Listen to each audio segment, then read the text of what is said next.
est acquis, eh bien on n'a plus besoin de ce target, on a juste simplement besoin de gestes.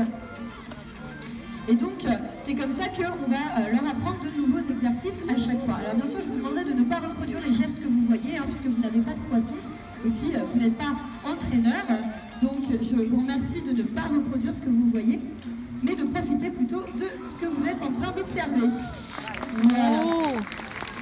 Alors avec Greta, actuellement, on est en train de travailler une grille dans l'eau. Donc le but étant qu'elle sorte de l'eau et qu'elle tourne sur elle-même comme ça. Elle s'applaudit, mais oui, bien sûr, bravo Greta. Donc le but est là. On va lui demander d'aller sur la petite île sur le côté. Et Amandine, avec son grand target, va lui demander la vrille. Et elle lui indique l'endroit où elle doit faire sa vrille avec ce target. Voilà. Est-ce que Greta va le faire? Tout à fait, bravo Greta. Et vous voyez, une fois que l'apprentissage sera totalement acquis, eh bien, on n'aura plus besoin du target, on aura simplement besoin de faire ce geste-là, qui est le geste de la vrille, pour que Greta le fasse d'elle-même, sans besoin de target ni d'aide de qui que ce soit. Alors, vous pouvez l'applaudir avec nous bien fort parce qu'elle retourne. Excusez-moi. Elle retourne dans son box et dans quelques instants, eh bien, nous allons accueillir Luna et Magellan. Alors Luna et Magellan, c'est un petit peu nos icônes à la baie des Lions de Mer. Déjà Magellan, il est âgé de 28 ans, ce qui est déjà conséquent pour une otarie, puisqu'il faut savoir qu'en milieu naturel, ça vit à peu près 15-20 ans, et en parc zoologique, 25-30 ans. Donc Magellan, il a fait déjà un bon bout de chemin. Et surtout, il est papa de 2 otaries qui sont à l'intérieur. Vous les avez vus tout à l'heure, Jules et Chouka. Donc voici notre beau Magellan qui arrive avec sa soigneuse Aurélie. Vous pouvez l'applaudir bien bien fort. Voilà. Et Luna ne va pas tarder à arriver. Alors Luna, c'est la maman de Chouka. Chouka que vous avez vu aussi au tout début et qui a sauté sur les boules et qui est venu faire un salto devant vous. Eh bien, c'était Chouka. Donc on a une toute petite famille dans la baie des Lions de Mer. On a beaucoup de chance. Et donc vous allez voir un petit peu la maman et le papa de Chouka en même temps, justement. Luna, elle, c'est une reptile électrique, vous allez voir, c'est vraiment un dynamisme fou. Magellan, lui, prend un peu plus son temps, comme les Patagoniennes, et c'est normal, puisque, comme je vous le disais tout à l'heure, il est un petit peu âgé. Mais surtout, vous allez pouvoir voir la différence qu'il y a entre les mâles et les femelles. On appelle ça le dimorphisme sexuel.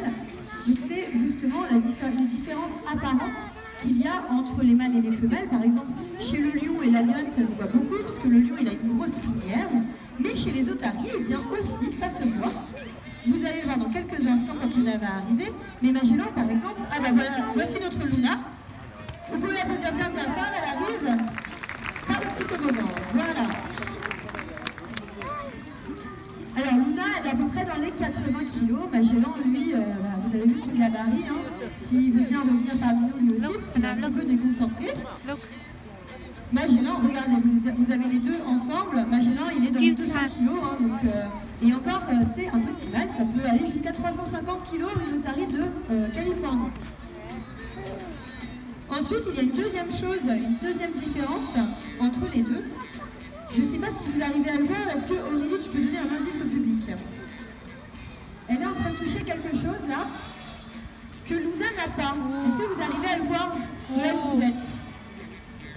Non? Vous arrivez à voir une différence sur la tête de Magellan que Luna n'a pas? N'hésitez pas à participer. Non? Une bosse, ouais, exactement. Il a une bosse, alors on appelle ça la crête sagittale. C'est une bosse de graisse qui se forme à l'adolescence et qui indique aux otaries femelles qu'il est apte à la reproduction, qu'il peut faire des bébés. Et les femelles, donc, n'ont pas ça. Les bébés otaries n'ont pas ça non plus. D'ailleurs, est-ce que vous savez comment on appelle le bébé de l'otarie, messieurs, dames et les enfants? Ils ont un ancêtre commun très très lointain, un vieux cousin avec le chien. Ça vous donne une petite idée sur le nom qu'on donne au bébé de l'otarie. Pas d'idée? Le chiot. Voilà. Le chiot est toujours dans la même idée. Et bien le cri de l'otarie, on appelle ça un aboiement. Et on va faire un petit jeu tous ensemble. Est-ce que ça vous tente? Ah non, ça vous tente pas là. On va faire un petit jeu tous ensemble. Est-ce que ça vous tente? Oui. Ok. Alors, avec la sono, on va vous faire passer 3 cris différents et ce sera à vous de savoir lequel appartient une femelle, lequel appartient à un mâle, enfin lequel est celui de Magellan, lequel est celui de Luna, et il y a un intrus. On votera à la fin par applaudissement. Est-ce que ça vous va? En sono, est-ce que tu es prêt? Ok, tu peux mettre le premier son s'il te plaît.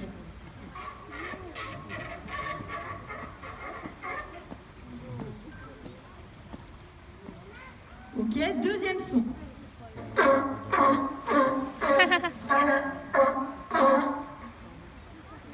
Ok, troisième son.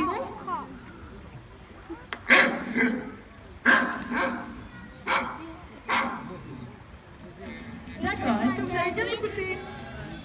Oui. Alors le premier cri, vous pouvez applaudir si vous pensez que c'est un cri d'otarie. D'accord. Deuxième cri d'otarie. Ok. Troisième cri. Non? Ah, quelques petits applaudissements, d'accord. Alors effectivement, vous avez raison, mais alors maintenant, deuxième question. Lequel appartient à Luna et lequel est celui de Magellan? Pour le premier cri, ceux qui pensent que c'est Magellan, vous pouvez applaudir. D'accord. Et Luna? D'accord. Bon, effectivement, vous avez bel et bien raison. Luna, est-ce que tu peux nous faire entendre ta jolie voix dès que tu sors de l'eau, s'il te plaît? Ou pas? Ah, voilà.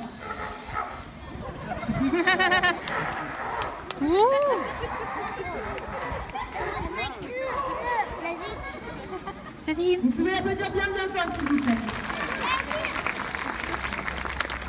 À toi, Magellan, on t'écoute.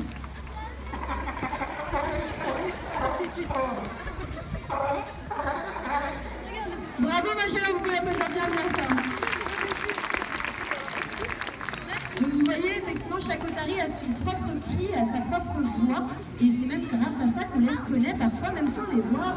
Lorsqu'on vient le matin, par exemple, et qu'on n'a pas encore ouvert la porte du bâtiment, on en entend certains aboyer et on sait déjà qui est en train de crier à ce moment-là, parce que chaque otarie a sa propre voix exactement comme nous.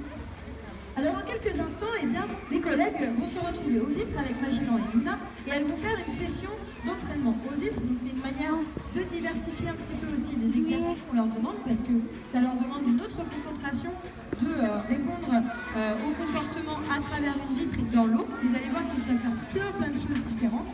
Je vous demanderai simplement de ne pas dépasser la ligne blanche qu'il y a tout autour du bassin, s'il vous plaît, afin que mes collègues puissent courir partout. Vous allez voir, elles vont aller dans tous les sens avec nos otaries. Et je vous laisse regarder ça. À tout de suite.